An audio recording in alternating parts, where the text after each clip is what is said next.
Hora do grande debate aqui no Expresso CNN. A partir de agora, temas relevantes com visões diferentes sobre o mesmo assunto. Tudo para que você construa, então, a sua opinião.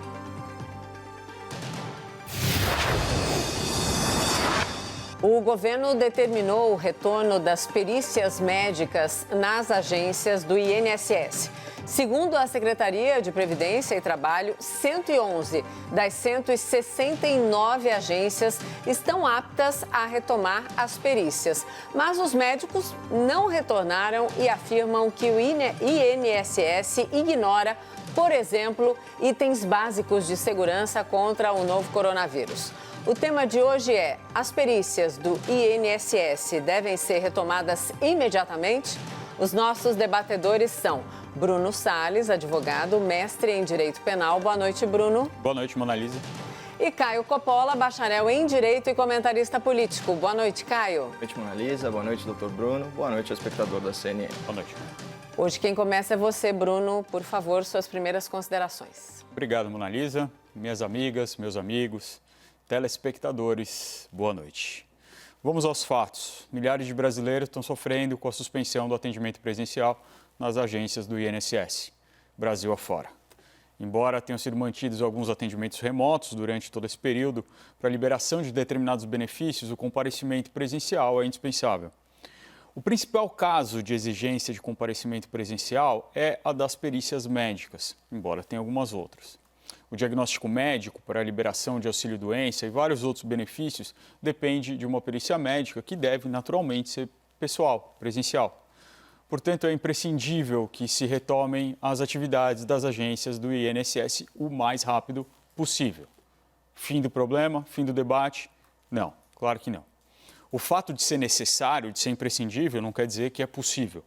A abertura das agências do INSS depende necessariamente de condições mínimas para o atendimento da população, sem que esse atendimento exponha tanto a própria população como os funcionários do INSS a um risco de contaminação pelo novo coronavírus. Parece óbvio, mas aparentemente não é. O INSS é uma autarquia federal das mais importantes da República. Ela responde pela operacionalização do reconhecimento dos direitos dos segurados do Regime Geral de Previdência Social, da RGPS, que abrange mais de 50 milhões de pessoas e aproximadamente 33 milhões de beneficiários, segundo os dados de 2017 no país inteiro. Com essa importância, o INSS tinha o dever de criar condições mínimas para a mais rápida retomada dos serviços essenciais que presta aos segurados, o que infelizmente não fez. A única medida adotada pelo Instituto foi a determinação de que as agências só fariam atendimentos com hora marcada. E, na verdade, a maioria dos atendimentos no INSS já eram feitos mediante agendamento prévio há bastante tempo. No entanto, não foram implantadas medidas básicas para a adaptação das agências que permitissem o atendimento presencial com a mitigação do contágio pelo novo coronavírus. Em uma inspeção realizada na semana passada, de 800 agências inspecionadas, apenas 12 preenchiam os requisitos mínimos para a reabertura. Nenhuma delas aqui no estado de São Paulo. A reabertura nacional estava marcada para segunda-feira dessa semana. O Sindicato dos Trabalhadores do Seguro Social e Previdência Social no estado de São Paulo entrou com uma ação e conseguiu uma liminar no final de semana para suspender a retomada do atendimento presencial, até que fossem implantadas essas mínimas medidas de prevenção. Essa liminar foi revogada na data de ontem e hoje foram retomadas as atividades presenciais também em São Paulo. Mas foram, de fato, em parte. Os médicos do INSS se recusaram a voltar às atividades e a realizar as perícias presenciais por considerarem que não há condições de atendimento sem exposição inaceitável ao risco de contágio. Veja, não se trata aqui de guerra de liminares, de judicialização, de interferência indevida. Os médicos se recusaram. Os profissionais da saúde deixaram claro que não há condições de atendimento em salas com pouca circulação de ar, sem equipamentos de proteção individual necessários, sem procedimentos de distanciamento seguro. Cristiano Machado, o diretor de uma dessas entidades que representa os trabalhadores do INSS, ele disse, aspas, que dia 14, quando fomos nas agências verificar como se daria a possível reabertura, foi um cenário catastrófico, fecha aspas. Pois bem, a autarquia federal não atendeu os requisitos mínimos de segurança da população e dos seus funcionários. mesmo tendo meses para implantar essas medidas que honestamente não são nada complicadas, não demandam qualquer esforço desproporcional. O INSS resolveu reabrir as agências mesmo assim, razão pela qual os médicos decidiram que não vão retomar as atividades enquanto não forem implantadas essas medidas. Qual foi a solução? Ao invés de atender os requisitos de segurança, o INSS resolveu mudar os requisitos de segurança. Eu cito aqui um trecho da nota elaborada pela diretoria da Associação Nacional dos Peritos Médicos Federais. Aspas. A irresponsabilidade do INSS atingiu novas fronteiras na data de hoje, 15 de nove de 2020, quando a autarquia publicou, sem a assinatura da Secretaria da Perícia Médica Federal, uma portaria conjunta com a Secretaria de Previdência para determinar novas inspeções nas mesmas agências vistoriadas na semana passada. Mas com um mórbido detalhe, o checklist de obrigações foi adulterado pelo INSS, flexibilizando e relativizando itens essenciais como limpeza, segurança, ventilação e equipamentos, fecha aspas. Felizmente, essa estratégia já está ficando bem conhecida no Brasil atual. Se a gente não atinge as condições mínimas, a gente muda as condições mínimas. Se a gente não é competente, a gente prega que não precisa de competência. Se a realidade não ajuda a gente altera a realidade. E assim, a gente vai caminhando a passos largos para a transformação do Brasil em mais um dos impérios da mentira. Agora, suas primeiras considerações, Caio, por favor.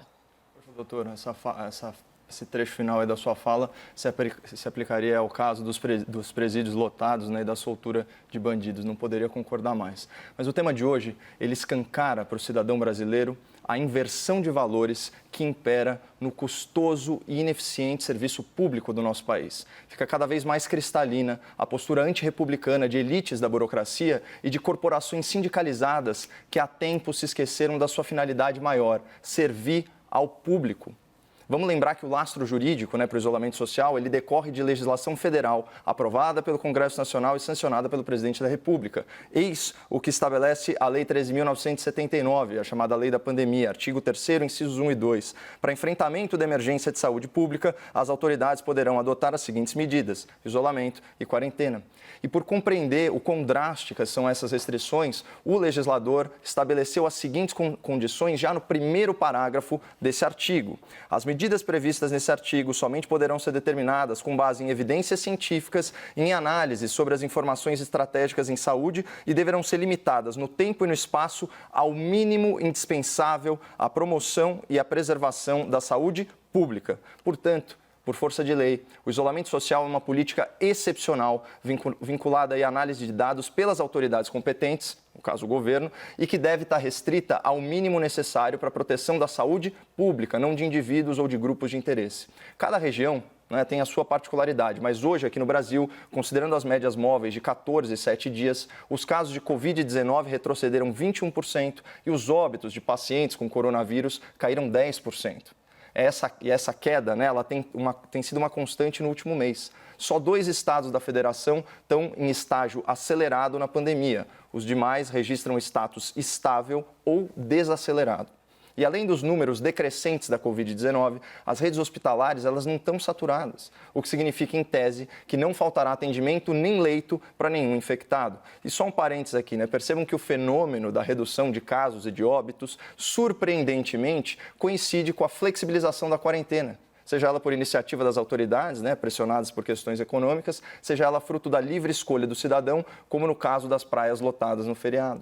Os números parecem apontar que com um vírus tão infectante, sem cura nem vacina, só a imunização coletiva freia a pandemia, exatamente como nos alertaram os virologistas e infectologistas adeptos do isolamento focado em grupos de risco. Mas voltando um pouco para a legislação sobre a pandemia, eu chamo a atenção do espectador para o parágrafo 9º daquele mesmo artigo 3º. Aspas, a adoção das medidas de isolamento deverá resguardar o abastecimento de produtos e o exercício e o funcionamento de serviços públicos e de atividades essenciais, assim definidos em decretos da respectiva autoridade federativa. Bom, por decisão do Supremo Tribunal Federal, prevalecem os decretos das autoridades locais, então governadores e prefeitos. Mas aqui nem é o caso de discutir a ingerência indevida do STF no Poder Executivo. Eu queria focar no conceito de serviços públicos e atividades essenciais. Por exemplo, a gente pode afirmar que para as autoridades aqui de São Paulo, a reabertura de bares, restaurantes e shoppings é mais importante que a reabertura de escolas. Vai entender.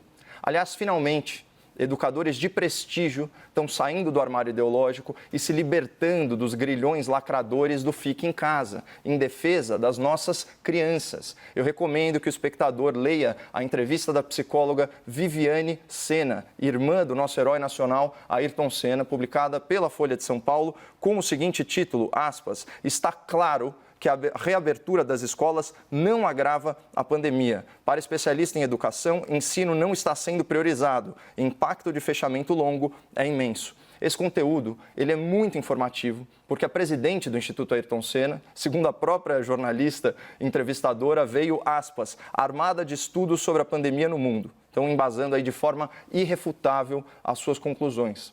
Ainda assim, na contramão dos especialistas em educação no Brasil e no mundo, os sindicatos dos professores são contra a volta às aulas, relegando o nosso país à lanterna do retorno ao ensino presencial. Uma frase da senhora Viviane para os sindicalistas da educação e para as autoridades municipais. Aspas, quando há uma tragédia, as primeiras a serem salvas são as crianças. É protocolo da humanidade. Com o fechamento das escolas, estamos deixando as crianças por último.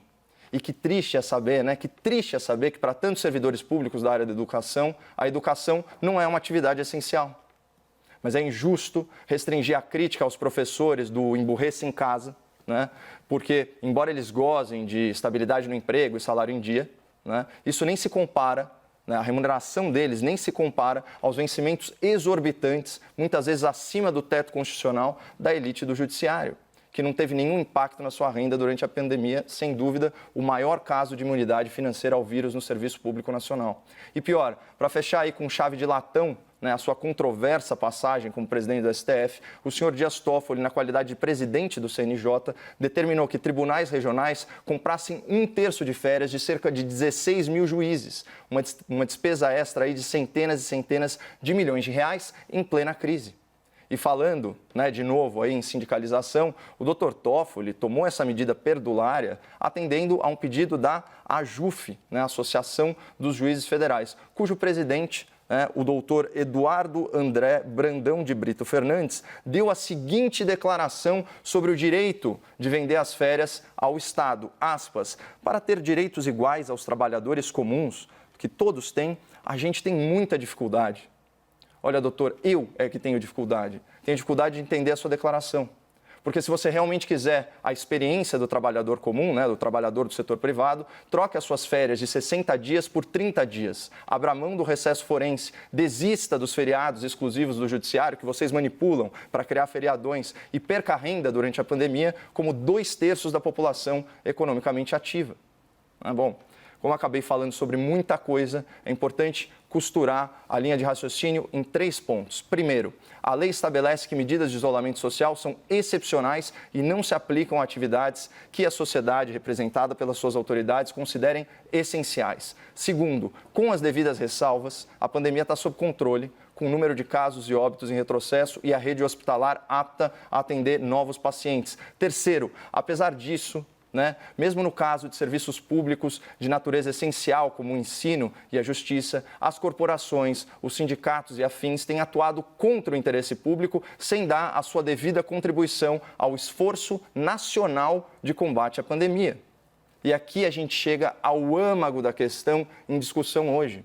Quando profissionais médicos do INSS se recusam a atender pacientes segurados que dependem de perícia para o recebimento dos seus benefícios, nós temos a perversão do serviço público. Aliás, nós temos a perversão da própria razão de ser do Estado. O Estado e seus funcionários devem servir as pessoas, não o contrário. Ao longo do debate, eu pretendo demonstrar como a retomada do atendimento aos doentes no INSS é um imperativo moral e jurídico, e como o Estado brasileiro foi capturado aí por corporações classistas, colecionadoras de privilégios e que apenas reforçam a necessidade e urgência de uma ampla reforma administrativa para assegurar ao cidadão pagador de impostos serviços públicos mais eficientes. Vamos então ao debate. Bruno e Caio, por favor. Obrigado, Mona Lisa. Eu vou me centrar aqui no tema fundamental do debate, que é sobre a necessidade da retomada de abertura presencial nas agências do INSS, e eu acho que esse é um ponto pacífico. É claro que é extremamente necessário. Para o telespectador entender um pouco, que não está próximo dessa realidade, as pessoas que vão nas agências do INSS são porque precisam se aposentar por algum motivo, são porque precisam ser avaliadas para que possam entrar no sistema de seguridade, para que recebam o benefício. Tem pessoas que não conseguem receber os seus valores há meses, porque não conseguem se submeter à avaliação pessoal, porque não conseguem se submeter a uma perícia. Claro que isso é extremamente importante. Mas veja só, os vilões dessa história aqui não são os médicos. Os vilões dessa história são aqueles que deixaram essas condições em falta de estrutura durante todos esses meses. Os dirigentes dessas associações, esses médicos, esses profissionais da saúde, que são as pessoas que estão salvando a gente durante essa pandemia, eles mostram que tem consultórios médicos embaixo de escadas. Embaixo de escada. É nesse local que se querem que sejam feitas as perícias. Existem equipamentos de proteção individual vencidos, sem condições de uso. Nesses primeiros dias que foram feitas essas aberturas de agência, se formaram filas enormes na porta das agências, com pessoas aglomeradas. E as pessoas que nós estamos falando não são pessoas com histórico de atleta. Ainda que fosse, estaria errado, mas estamos falando de pessoas, a maioria, no grupo de risco. Pessoas doentes, como o Caio colocou. Pessoas precisando se submeter a uma perícia para receber um benefício. Pessoas que se acidentaram. Pessoas idosas. São essas pessoas que vão ao INSS. Não sou eu. Não é uma pessoa saudável. E nesse lugar que essas pessoas vão, elas precisam ter um ambiente seguro contra a propagação do coronavírus. É simples assim. É simples assim. A discussão aqui não é uma discussão tangencial, novamente, sobre isolamento social, sobre isolamento vertical, sobre isolamento focado, que a gente já falou aqui várias vezes, eu não vou falar isso de novo, tem todos os estudos aí que mostram que isso simplesmente não existe. A questão aqui é, nós precisamos retomar isso. Nós precisamos retomar o atendimento, mas nós precisamos de condições. Simples assim. Quem diz isso não sou eu, são os médicos. Bom, doutor, eu queria só ler aqui uma manchete do portal G1 que sintetiza bem a questão em tela, né, e os motivos ulteriores, né, dessa medida drástica, né, que infelizmente está sendo encampada por médicos de não atender doentes. Não atender doentes em plena pandemia, tá? Então, repartições públicas fechadas há 6 meses, 750 mil pessoas na fila, dependendo de perícia, né, para garantirem os seus benefícios em plena crise econômica. Mas tudo bem, vamos lá. Retomada no INSS. Com serviços atrasados, o órgão tem queda de braço com médicos e peritos. Por que essa expressão queda de braço? Pelo seguinte, o INSS diz que grande parte das agências apresentaram problemas estruturais relativos à perícia, mas não aos protocolos em relação à Covid-19. Esse é o cerne da questão. Oportunismo político ou oportunismo trabalhista, chame como você bem entender. Eles estão tratando problemas crônicos do INSS, né, que é falta de estrutura, e aqui esses pleitos são sim legítimos e contem conosco aí para apoiá-los nesse sentido, mas estão dando uma roupagem como se fosse por causa de protocolos da Covid-19. Para quê?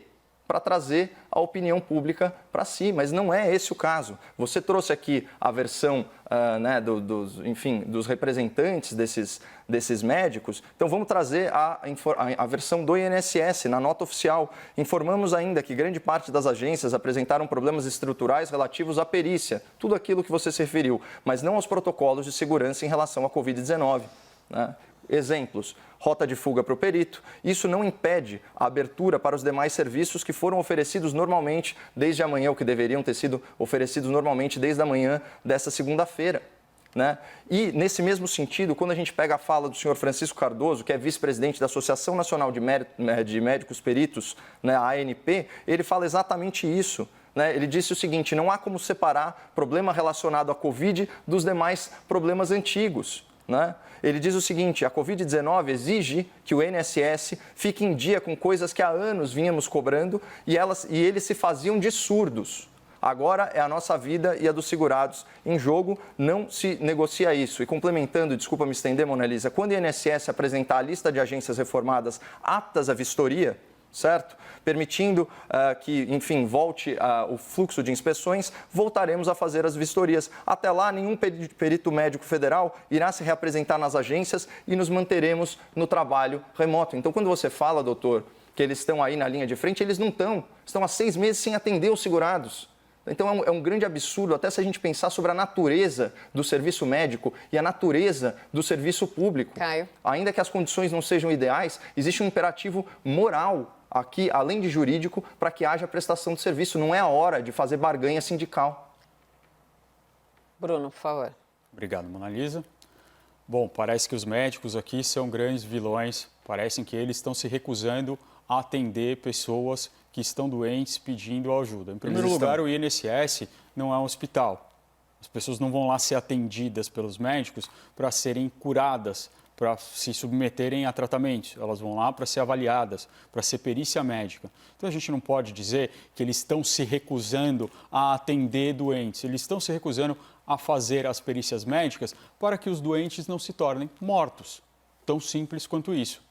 Para que aquela pessoa que está indo lá ser avaliada, para que possa ter o seu benefício, o seu merecido benefício, não viva só mais alguns meses, porque se contagiou por uma doença, porque nós estamos falando majoritariamente de pessoas no grupo de risco. E quando se fala, e quando se pega essa frase tirada de contexto dizendo que não se pode dividir a questão subjacente ao INSS com a questão do Covid-19, isso está correto, mas isso não é uma questão de classe, isso não é uma questão de reivindicação, isso é uma questão que o governo federal admite, porque antes ainda da pandemia, o governo federal ensaiava fazer um mutirão, ensaiava trazer militares, lembram disso? Ensaiava trazer militares que não estavam na ativa, ensaiavam trazer funcionários já aposentados de volta para lidar com um passivo enorme que nos últimos anos acabou se acumulando no INSS, para que isso pudesse ficar em dia. É esse o sentido dessa fala. Nós já tínhamos um problema enorme. Nós já tínhamos um passivo, uma acumulação de serviço que deveria ter um fluxo e não era dado. E quando isso chega na pandemia, isso acaba se tornando uma bola de neve enorme. Isso agrava, claro, os problemas que já existiam. É nesse sentido essa fala. Simples assim. Inclusive, o representante diz, olha, não tem nenhum interesse de classe sindical, trabalhista, principalmente porque não há nenhuma reivindicação. Esse é um ponto importante que não pode ser ignorado. Não estão pedindo aumento de salário, não estão pedindo qualquer coisa, estão dizendo só queremos condições para que as pessoas não sejam contagiadas pelo coronavírus. Vamos já para os argumentos finais, tá, debatedores? Caio, começa, por favor. Bom, doutor, bons médicos atendem paciente em qualquer condição, em situações extremas. O foco é sempre no hipossuficiente, isso é bem elementar. E a gente tem que falar e chamar as coisas pelo que elas são. São médicos, sim, se recusando a dar atendimento a doentes, ainda que não com a finalidade de cura, mas a perícia é necessária para que eles afiram renda e com essa renda minimizem os impactos das suas doenças. Afinal, custa caro ficar doente no Brasil, em qualquer lugar.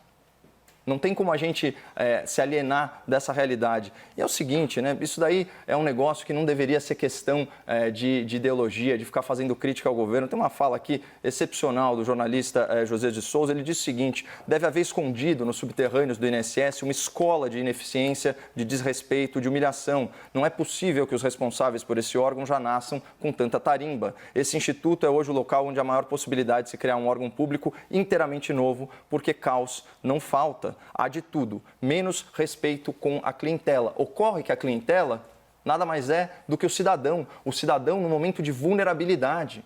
E sim, eles estão, eu vou além, não é nem de barganha classista, é chantagem classista.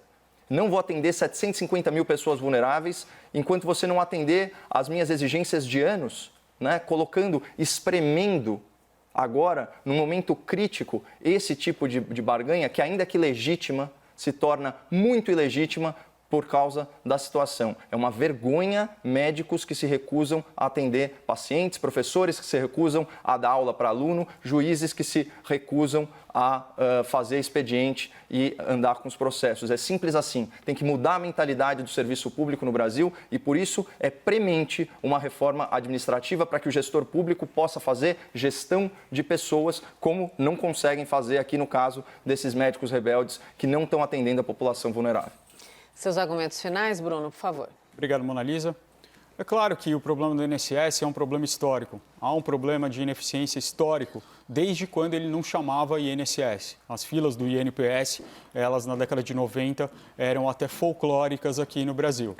No entanto, não dá para a gente ignorar que essas exigências que você se refere aqui, Caio, são exigências apenas de condições para trabalhar. Não são exigências salariais, não é uma barganha para que eles tenham algum tipo de benefício. Não adianta a gente querer pegar e misturar o que acontece no judiciário com o que está acontecendo aqui no executivo. A gente sabe que essa é uma grande falácia. A gente sabe, a gente já discutiu isso aqui várias vezes, que o salário do executivo, do funcionalismo no executivo, não chega perto. A média salarial não chega perto do salário do executivo. Nós estamos falando de uma média de cerca de 3 a 4 mil reais para uma média de 12 mil reais no judiciário. E para falar em judiciário, para a gente não ignorar a letalidade desse vírus, é só ver o que aconteceu na posse do novo presidente do Supremo Tribunal Federal. Nós temos a linha sucessória da República quase toda contagiada pelo novo coronavírus, por causa de um evento onde as pessoas tinham condições de distância, num evento onde tinham placas de acrílico separando essas pessoas, num evento onde todas tinham máscara, num evento onde você tem um pé direito enorme e todas se contagiaram. Agora imagina uma agência do INSS onde se faz perícia embaixo de uma escada, com 2 pessoas ali dentro sem equipamento de proteção individual. É disso que a gente está falando. Então não é se negar a atender, mais uma vez, porque isso seria até contra o Código de Ética da Medicina. Não é disso, é não expor as pessoas ao risco, é não colocar elas num risco desnecessário, e esse risco desnecessário não é só pessoal, é um risco para toda a população. Obrigada, debatedores. Bruno, boa noite, até amanhã. Obrigado, e Caio, boa noite, até amanhã.